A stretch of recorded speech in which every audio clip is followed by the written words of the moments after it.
제가 먼저 읽겠습니다. 토지를 영구히 팔지 말 것은 토지는 다 내 것임이니라. 너희는 거류민이여 동거하는 자로서 나와 함께 있느니라. 너희 기업의 온 땅에서 그 토지 무르기를 허락할지니 만일 내 형제가 가난하여 그의 기업 중에서 얼마를 팔았으면 그에게 가까운 기업 물을 자가 와서 그의 형제가 판 것을 물을 것이요 만일 그것을 물을 사람이 없고 자기가 보유하게 되어 물을 힘이 있으며 그 판이를 계수하여 그 남은 값을 산 자에게 주고 자기의 소유지로 돌릴 것이니라. 그러나 자기가 물을 힘이 없으면 그 판 것이 희년에 이르기까지 산 자의 손에 있다가 희년에 이르러 돌아올지니 그것이 곧 그의 기업으로 돌아갈 것이니라. 성벽에 있는 성내의 가옥을 팔았으면 판지 1년 안에는 물을 수 있나니 곧 그 기한 안에 물으려니와 1년 안에 물으지 못하면 그 성 안의 가옥은 산자의 소유로 확정되어 대대로 영구히 그에게 속하고 희년에라도 돌려보내지 아니할 것이니라. 그러나 성벽이 돌리지 아니한 촌락의 가옥은 나라의 전투와 같이 물러주기도 할 것이요 희년에 돌려보내기도 할 것이니라.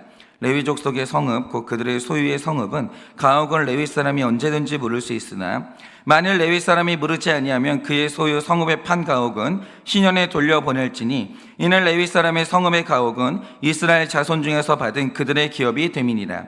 그러나 그들의 성읍 주위에 있는 들판은 그들의 영원한 소유주니 팔지 못할지니라. 내 형제가 가난하게 되어 빈손으로 내 곁에 있거든 너는 그를 도와 거류민이나 동거인처럼 너와 함께 생활하게 하되 너는 그에게 이자를 받지 말고 내 하나님을 경외하여 내 형제로 너와 함께 생활하게 할 것인즉 너는 그에게 이자를 위하여 돈을 구워 주지 말고 이익을 위하여 내 양식을 구워 주지 말라. 다 같이 읽겠습니다. 나는 너희의 하나님이 되며 또 가나안 땅을 너희에게 주려고 애굽 땅에서 너희를 인도하여 낸 너희의 하나님 여호와이니라. 아멘. 기도하겠습니다. 하나님, 오늘 이 아침에 우리가 내주어도 되고 우리가 남들에게 빼앗긴다 할지라도 그것이 크게 문제가 되지 않는 것들이 있습니다. 그러나 절대로 빼앗기면 안 되고 내가 만약에 뺏긴다 할지라도 다 같이 힘을 모아서 무조건 찾아와야 되는 귀한 것이 있다라고 합니다. 하나님, 우리 삶에 절대로 빼앗기면 안 되고 내가 뺏긴다 할지라도 내 옆 사람이 지체가 공동체가 함께 되찾아와야 될 가장 중요한 구원의 장소가 어디겠습니까?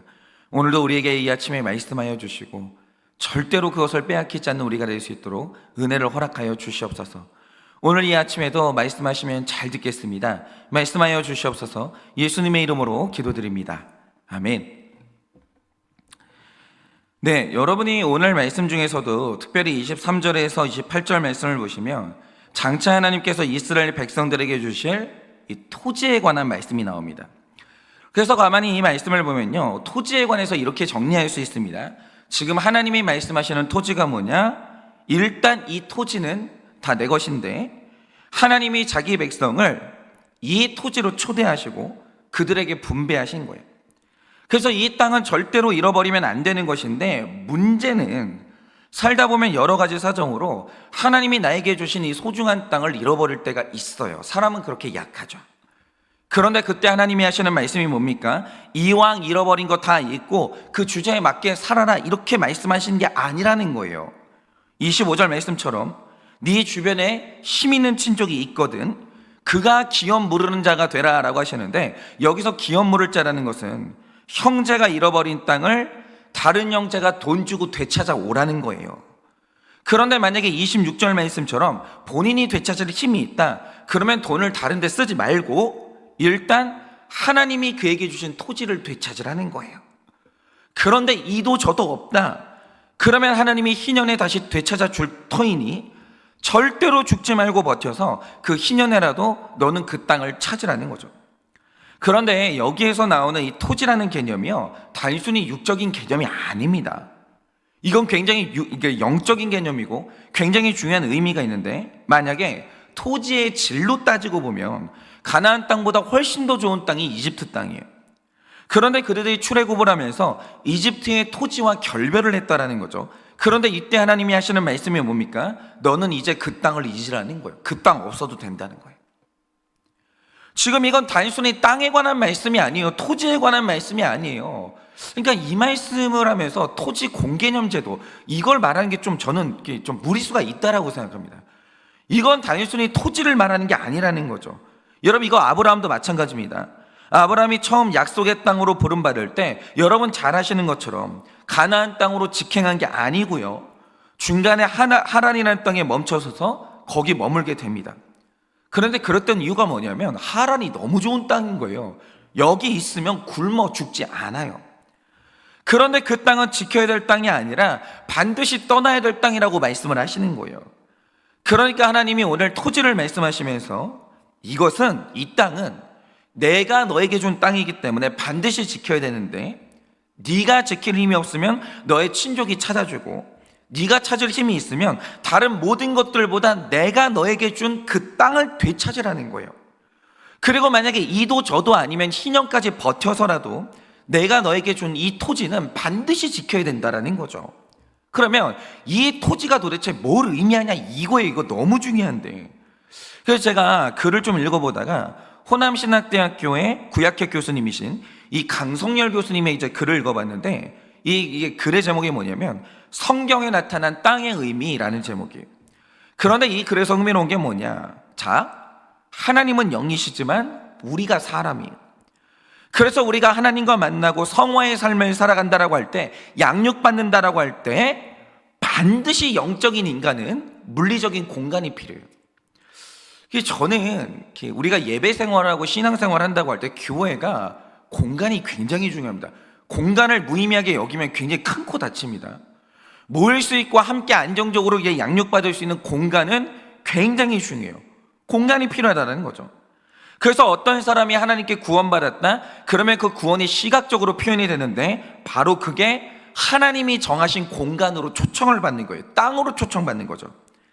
예를 들어서 하나님이 최초의 사람 아담을 만드시고 그와 교제를 나누시는데, 하나님의 친밀한 교제를 위해서 하신 일이 뭡니까? 에덴 동산이라는 특별한 공간을 만드신 거예요. 아무 데서나 만나는 게 아니고 에덴 동산을 만드신 다음에 거기로 초청하시는 거예요. 마찬가지로 하나님께서 이스라엘 백성들을 부르시고 그들과 교제를 나누시는데 아무 데서나 교제하지 않아요. 이거는 구약도 마찬가지고 신약도 마찬가지예요. 아무 데서나 교제 나누지 않아요. 가나안 땅이라는 특별한 영역을 설정하신 다음에 그곳으로 자기 백성을 부르셨다라는 거죠. 여러분, 하나님과 그 백성의 교제라는 것은요, 배타적이에요. 개방적이고 공개적인 게 아니라는 거죠. 하나님이 정하신 영역으로 초청을 받는 거예요. 그러니까 구약에서 하나님의 구원이라는 것은 언제나 특정한 땅으로 초청하는 것으로 나타난다 이거죠. 그런데 반면에 사람이 죄를 지어서 하나님과의 관계가 파괴되고 버림받는다라고 할 때 그것 또한 어떻게 표현됩니까? 땅에서 쫓겨나는 거예요. 아담과 하와는 에덴 동산에서 쫓겨났고요, 타락한 북이스라엘과 남유다는 바벨론으로 70년 동안 쫓겨났습니다. 아무 데서나 가서 살면 되지, 이게 아니라는 거예요. 하나님이 정하신 영역이 있고 거기서 나가면 그게 바로 구원이 상실됐다, 이렇게 표현이 됐다라는 거죠. 그러니까 우리가 하나님과 교제를 나눈다고 할 때 하나님은 영이시기 때문에 물리적인 공간이 필요가 없어요. 그런데 상대편인 우리는 육체고 사람이기 때문에 반드시 물리적인 공간이 필요하다라는 거예요.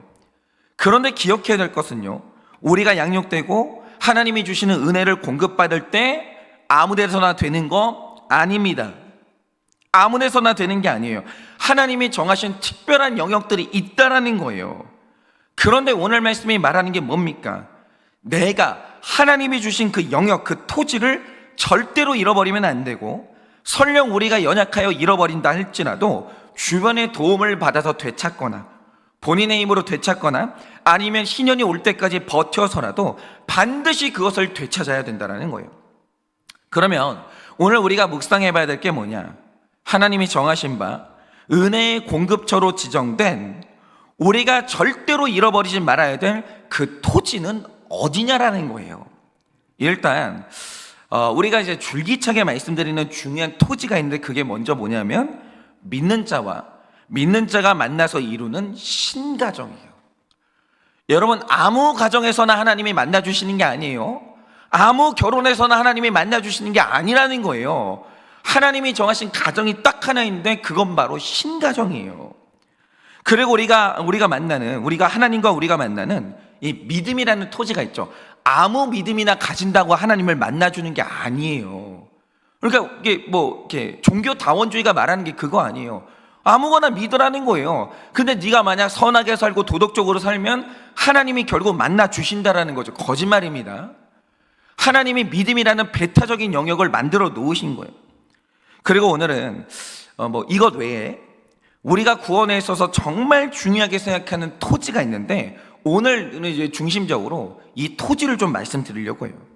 그러면 그 토지가 뭐냐? 바로 그게 교회라는 토지예요. 여러분, 우리가 신앙생활하는 데 있어서 이 교회라는 토지가 얼마나 절대적이냐면, 일단 신앙 고백에 있어서 가장 모범적인 고백이 웨스트민스터 소요리 문답이거든요. 그런데 그곳에 정확히 명시되어 있는 게 뭐냐? 교회 바깥에는 구원이 없다라는 거예요. 제가 한 말이 아닙니다. 지금도 우리가 이제 모범적으로 여기고 있는 웨스트민스터 소요리 문답에 분명히 그렇게 나와 있어요. 교회 바깥에는 구원이 없어요. 하나님은 언제나 성도의 모임인 교회를 통해서 이렇게 일하시고, 교회를 통해서 말씀하시고, 교회를 통해서 세례를 베푸시는 거예요. 아무나 만난다고 좋은 관계를 맺은다고 그게 하나님이 기뻐하시는 게 아니에요. 성도 간의 모임, 그게 교회고, 그 바깥에 하나님이 안 계시는 거예요. 하나님이 안 만나 주신다라는 거죠. 누구도 교회를 배제하고 하나님을 만나는 것은 정말 극히 예외적인 경우가 아니면 거의 없다고 보시면 되는 거예요. 그리고 칼빈은 죄인이 성화로 양육된다라고 할 때 아버지와 어머니가 반드시 필요한데, 바로 교회가 어머니의 역할을 한다라고 했어요. 그런데 양육해주는 어머니가 없는 사람이 성장은 말할 것도 없고 생존하는 게 가능하겠습니까? 그게 불가능해지는 거예요. 교회 역할이 절대적이라는 거죠. 그래서 내 인생에서 교회라는 것은요, 있으면 좋은데 없으면 어쩔 수 없다, 이게 아니라 여기를 상실하잖아요. 신앙의 근간이 흔들려 버리는 거예요. 그래서 만약 내가 살다가 연약해서 교회를 잃어버릴 수 있죠. 그런다 할지라도 반드시 되찾아야만 하는 절대적으로 중요한 것이 교회라는 거예요.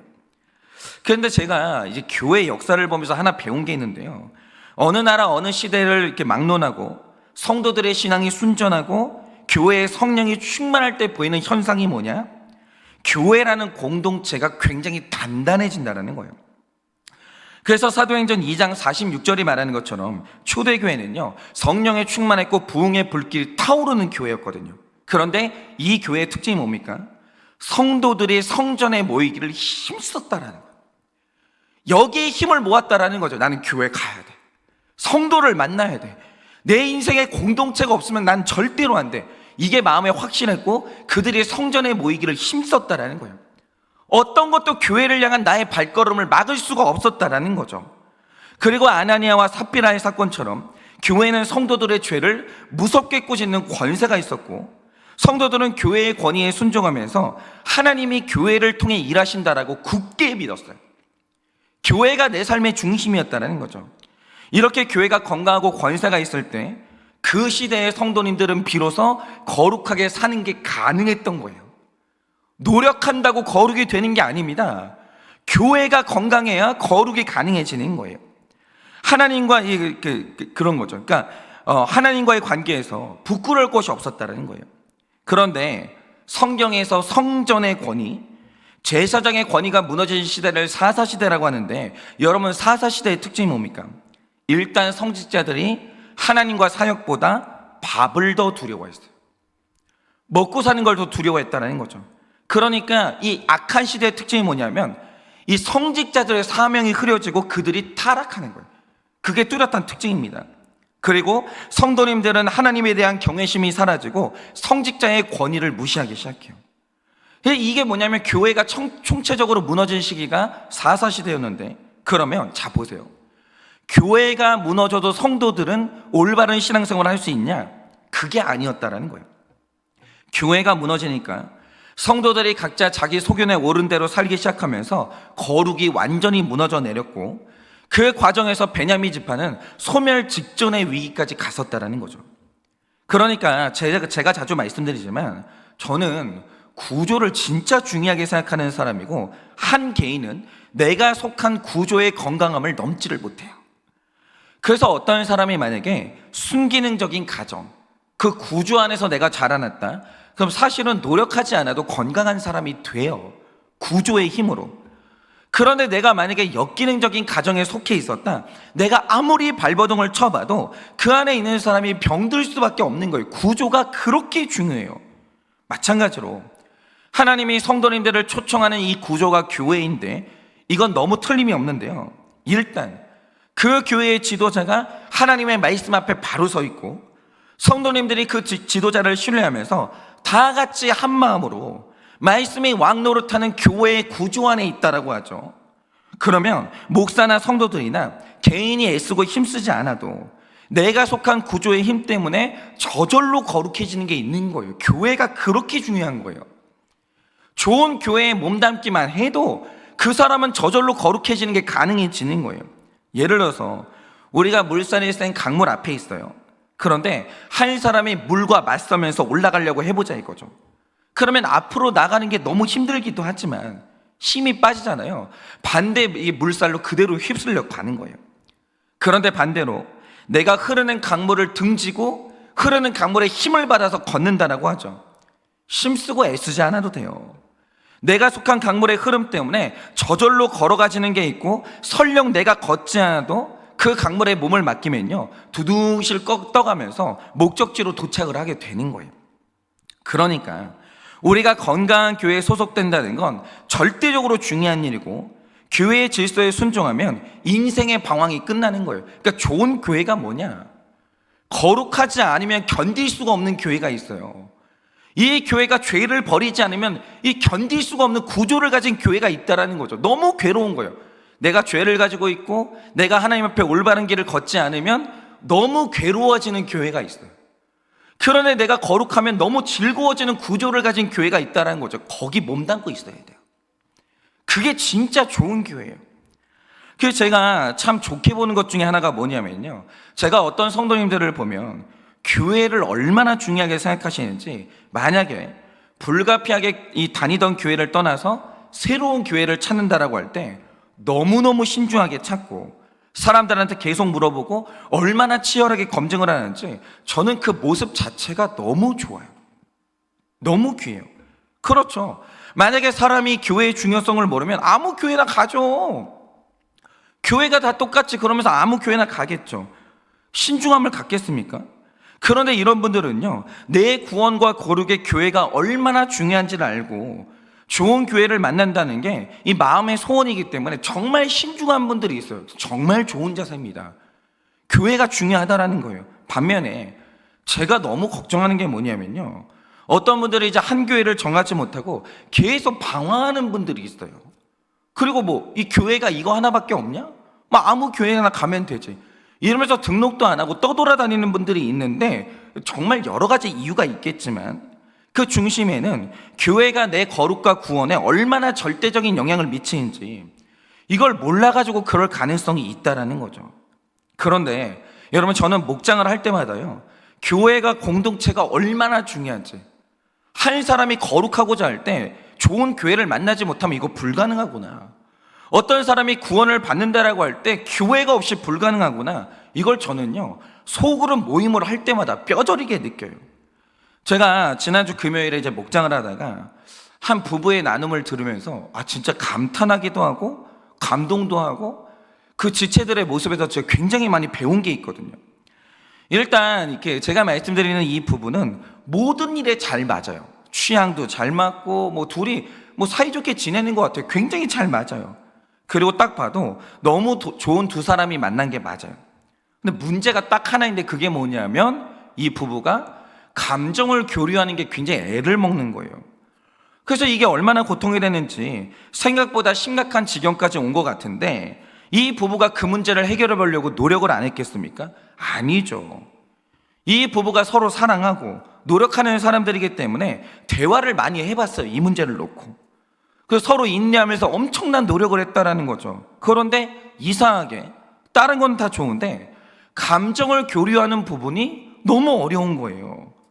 그러니까 도대체 우리의 문제가 뭔지 이걸 파악하지 못해가지고 힘든 시간을 좀 보냈던 것 같아요. 그런데 이제 목장에서 나눔을 하다가 어떤 지체가 이 가정의 남편에게 말씀하시길, 뭐 남편만 그런 건 아니에요, 아내분도 좀 있는 것 같은데, 이 가정의 남편에게 말하길, 남편분이 내현적 나르시시즘이 있는 것 같다, 이렇게 말씀을 하셨어요. 근데 제가 요즘 참 걱정하는 게 뭐냐면, 우리가 100% 죄인이기 때문에 내 삶의 문제를 해결하기 위해서는 이런 식으로 반드시 들어야 되는 쓴소리가 있거든요. 여러분 생각을 해보세요. 날더러 나르시시즘이래요. 이거 좋은 얘기가 아니거든요. 근데 우리가 거룩하고자 하면 이렇게 들어야 되는 쓴소리가 있는데, 지금 이 시대의 문제가 뭐냐면 마음이 너무 높아진 거예요. 방금 말한 것처럼 어떤 사람에게 나르시시즘이 보인다, 우리 주변에 이런 말을 해주는 사람도 없는 데다가 많은 분들이 이런 말을 들으면요 견디지를 못해요. 이게 왜 기분이 나쁜지는 진짜 모르겠는데, 이런 말 듣잖아요. 그렇게 기분 나빠해요. 그리고 교회도 이런 말을 했을 때 기분 나쁘다고 떠나는 사람들이 많으니까 일단 공동체를 유지하기 위해서 누구도 이런 말을 안 해주는 거예요. 예민한 말을 하지 않고 서로 간에 이제 이 평화를 유지하는데, 이 평화가요 거룩에 아무 쓸데가 없는 거짓된 화평이거든요. 그러니까 이 교회라는 것이 거짓 화평이 우상이 되는 순간 거기는 교회의 기능을 잃어버리게 되는 거예요. 그러니까 아무 쓸모가 없어요. 거짓 화평은 사람 거룩해지는데 아무것도 없는 거예요. 그래서 갈등이 있더라도 공동체는 서로에게 이런 말을 해줄 수가 있어야 되는 거예요. 우리가 보기에 당신에게 이런 약점이 있다, 아픔이 있다, 당신에게 이런 문제점이 있다, 말할 수 있어야 되는 거예요. 들을 수 있어야 되는 거예요. 그게 교회고 그게 공동체라는 거죠. 어쨌든 한 지체분이 이 가정의 남편분에게 그런 말을 해줬어요. 근데 제가 신기한 게 뭐냐면, 이 가정의 남편분이 그 말을 듣고 내현적 나르시시즘이 뭔지를 찾아본 거예요. 들은 거죠. 교회 공동체가 말해주니까 그럴 만한 이유가 있겠지라고 하고 들은 거예요. 그리고 한번 서칭을 해보니까, 가만히 읽어보니까 내가 그런 사람이 맞더라는 거예요. 나네, 맞네, 이렇게 되더라는 거예요. 예를 들어서 이 형제님이 진짜 힘든 고난을 많이 겪었어요. 그런데 내 상처와 나르시시즘이 만나면 어떤 일이 일어나냐? 세상에 나보다 힘든 일을 겪은 사람이 없는 거예요. 이 세상에서 내가 제일 힘든 사람이고 내가 겪은 고난이 너무 특별하기 때문에 누구도 나를 온전히 이해할 수가 없는 거예요. 나만의 세계가 있는 거죠. 그런데 만약에 이런 내 앞에서 별것도 아닌 고난을 당하는 사람이 내 앞에서 힘들다고 징징댄다? 나는 그렇게 힘든 고난을 견디고 살아왔는데, 나는 지금까지 이기고 살아왔는데 아무것도 아닌 고난을 가지고 힘들다고 말하는 거예요. 그러면 그게 수용이 안 되고 너무 멸시가 되는 거예요. 네가 뭘 알아? 네가 고난을 알아? 네가 나를 알아? 어떻게 감히 내 앞에서 나를 지적해? 어떻게 감히 내 앞에서 힘들다는 말을 해? 이렇게 되는 거예요. 내가 당한 고난에 비하면 그거 아무것도 아닌 건데, 만약에 내가 그런 고난을 당했으면 나는 아무렇지도 않게 이겨냈을 텐데, 저 사람은 고작 저런 일 가지고 힘들어하나? 이런 생각이 들면서 체휼이 안 되고 너무 무시가 되는 거예요. 그런데 이 부부 안에서 의도하지 않았는데 이런 일들이 일어난 거예요. 그 가정의 아내분도 삶에서 힘든 일이 있었겠죠. 그러면 남편에게 말할 수 있죠. 나 너무 힘들다고. 그러면 그 힘든 감정에 대해서 인정받고 위로의 한마디를 들으면 그게 부부예요. 그러면 살아갈 수가 있는 거죠. 그런데 이 남편분이 내현적 나르시시즘이 있고, 그게 나의 너무 힘들었던 고난과 결합이 되니까 별것도 아닌 일로 징징대는, 이게 내 마음의 무의식 중에 그렇게 되는 거예요. 별것도 아닌 일인데 왜 이걸 가지고 이렇게 징징대나? 이런 아내가 수용이 안 되는 거예요. 그 사람의 고통과 그 사람의 고통의 표현이 멸시가 되는 거죠. 의도적인 건 아니에요. 내가 이런 사람인지 그분도 몰랐더라는 거예요. 그런데 제가 너무 신기한 게 뭐냐면요, 제가 알기로 나르시시즘이 있는 분들은 이런 말들을 수용하는 게 되게 힘들고 자기 반성을 하는 게 되게 힘들거든요. 그런데 이 형제는 자신에게 이런 부분이 있다는 걸 알게 된 순간 깨끗하게 인정하는 거예요. 그게 너무 신기했어요. 진짜 깨끗하게 인정하는 거예요. 그리고 아내한테 사과를 하는데, 그때 이 아내분이 하는 말이 뭐냐? 남편이 인정해주고 사과를 하니까 살겠다는 거예요. 전에는 죽을 것 같았는데 남편이 이제 사과를 해주고 인정을 해주니까 자기는 정말 살겠다는 거예요. 그런데 저는 또 그 모습을 보는데 진짜 이게 너무 신기하더라고요. 저게 가능한가? 아, 이게 나도 좀 저런 거는 배워야 되겠다. 이게 너무 대단한 거예요. 그런데 또 이런 말을 하면 나르시시즘이 있는 게 남편분이 또 이제 우쭐할까봐 걱정은 됐는데, 어쨌든 간에 저는 감동했는데 어쩔 거예요. 아, 진짜 배울만 하더라고요. 아, 저렇게 하면 되겠구나. 듣고 인정이 되면 깨끗하게 인정하는 거. 저러면 나도 살고 남도 살릴 수 있겠구나. 그래서 제가 그것도 배웠습니다. 어쨌든 저는요, 교회가 이래야 된다라고 생각해요. 당연히 교회가 날마다 쓴소리만 하고 잔소리만 하는 곳은 아니죠. 교회가 즐거운 교제도 있고 체율도 있고 힘든 짐을 나누어지는 교회는 제2의 가족이에요. 그러나 우리는 100% 죄인들이 모였고 하나님이 우리에게 명령하시길 거룩하라고 명령하셨다라는 거죠. 그러니 교회는 쓴소리를 회피해도 안 되는 것이고, 교회의 권위 안에서 모든 성도는 쓴소리를 들어야 돼요. 양육을 감당해야 되는 겁니다. 그거 안 할 거면 교회는 교회가 아니에요. 여러분, 정말 그런 편한 교회를 찾으세요. 내가 죄를 지어도 내 삶에 문제가 있어도 나에게 고통을 주지 않는 교회, 훈련을 시켜주지 않는 교회, 여러분 정말 그런 교회가 좋으세요? 여러분, 제가 말씀드리지만 그 교회는 좋은 교회 아닙니다. 내가 거룩하지 않으면 고통이 되는 구조, 그러나 내가 회개하고 거룩해지면 기쁨이 되는 구조, 그 교회를 이런 구조를 가진 교회 안에 우리가 머물러 있어야 우리의 구원이 안심하고 천국으로 가는 거예요.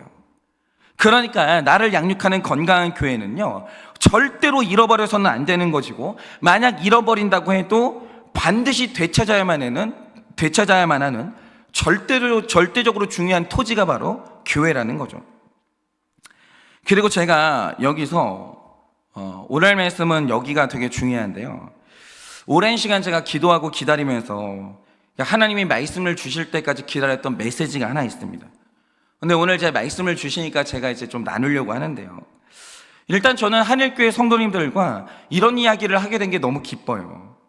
드디어 우리 교회에 공동체가 생겼고 서로의 아픔과 이 죄 고백을 나누는 이 공동체가 됐기 때문에 이제 이런 질서를 세워야 될 때가 온 거예요. 자, 우리가 성화된다라고 할 때 그 핵심에는, 우리 교회의 핵심에는 처방이라는 게 있어요.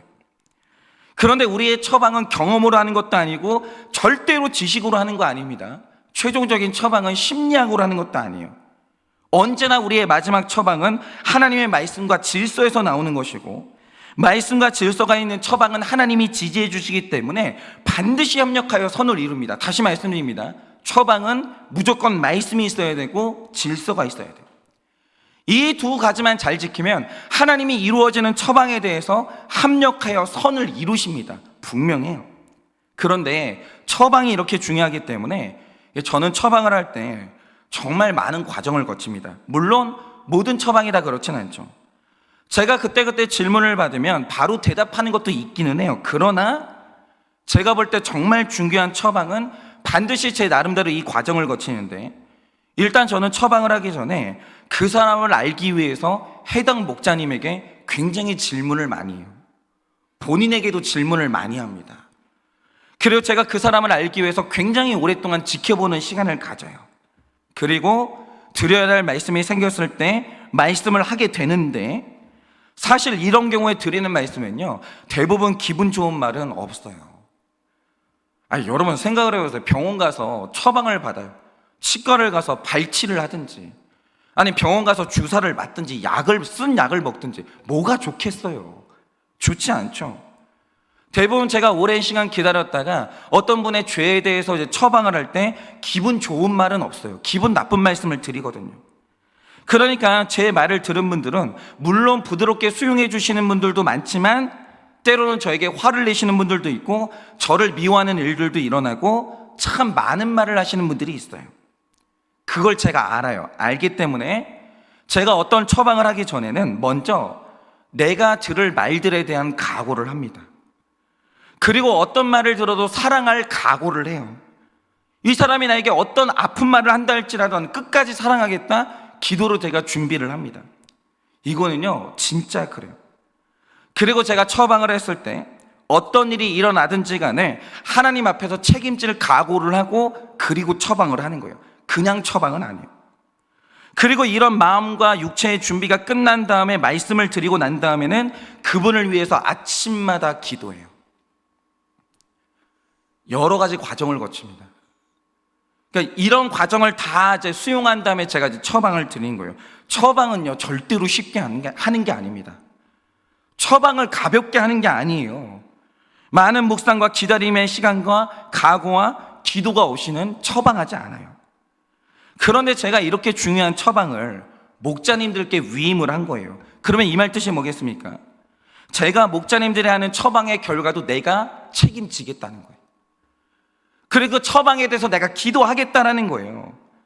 그런데 이게 너무 중요하기 때문에 제가 목자님들을 얼마나 괴롭히는지 몰라요.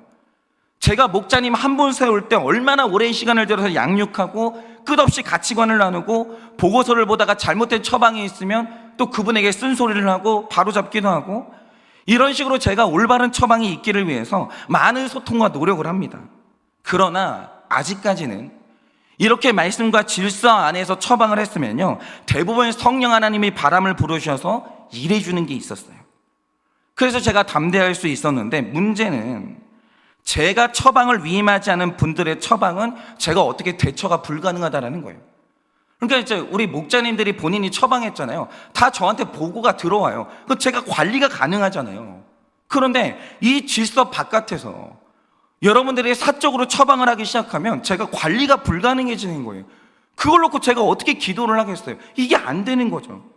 그러니까 목장이라는 질서 안에서 목자님이 듣고 있는 가운데서 하는 처방은 바로 잡아줄 목자님도 있고 저도 보고를 받기 때문에 바로 잡는 게 가능해요. 그 관리가 가능합니다. 그런데 처방의 위임을 받은 것도 아니고 질서를 벗어나서 제가 모르는 가운데 사적인 처방을 하시면 그거 바로 잡을 방법이 없는 거예요. 누구도 책임을 못 집니다. 그리고 사각지대에서 일어나는 사적인 처방이 많아지면 교회는 질서를 잃어버리게 돼요. 예를 들면 이런 거죠. 제가 어떤 처방을 했어요. 목자님이 어떤 처방을 했습니다. 그런데 우리가 모르는 가운데서 나는 그렇게 생각 안 해. 나는 목사님 말씀에 반대야. 물론 그럴 수 있죠. 그런데 질서 안에서 하는 게 아니라 질서 바깥에서 우리가 모르는 가운데 이런 일들이 일어나면 교회가 무너지기 시작해요. 그러니 앞으로 우리 한일교회가 건강한 교회가 되기 위해서는 반드시 세워야 되는 질서가 있는데, 일단 공동체 안에서 처방의 위임을 받지 못한 분들, 교회가 그 자격을 드리지 못한 분들은 일단 겸손하게 훈련받는 시간을 좀 가지세요.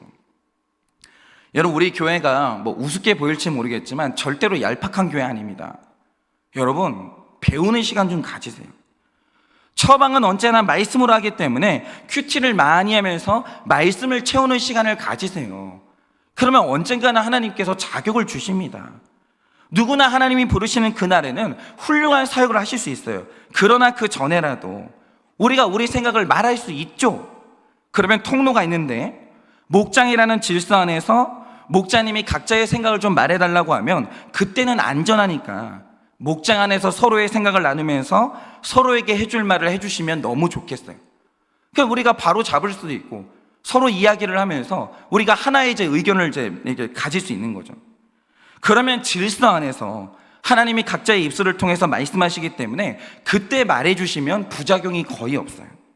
저도 우리 목장 안에서 지체들이 저에게 해주신 말씀들이 있거든요. 저 그거 하나님 음성으로 듣습니다. 제가 우리 목장의 지체들한테 한번 물어보세요. 우리 목장의 지체들이 같은 언어로 저에게 말을 해줄 때 제가 그거 무시하는 적 거의 없습니다. 저도 그거 하나님의 음성으로 듣고 제가 적용하려고 굉장히 애를 써요. 목장의 구조라는 것이 그렇게 중요하다는 거죠. 그런데 제가 이 말씀을 드릴 때는 목장 바깥에서 성도님들은 교제하지 말아라, 이게 절대로 아닙니다. 제가 말씀드리는 건 서로의 고민을 들어주고 교제를 나누세요. 그런데 중요한 처방이 있다, 중요한 고민이 있다, 그럼 목장 가서 물어보시라고. 처방을 들은 다음에 우리 그 처방 가지고 얘기해보자고. 이렇게 해주시면 가장 건강하다라는 거죠. 여러분이 이 질서만 잘 세워주시면 우리 공동체는요, 절대로 사탄이 흔들 수 없는 공동체가 되고 반드시 하나님이 일하시는 공동체가 되고 이 공동체 안에서 사람이 살아나는 거예요.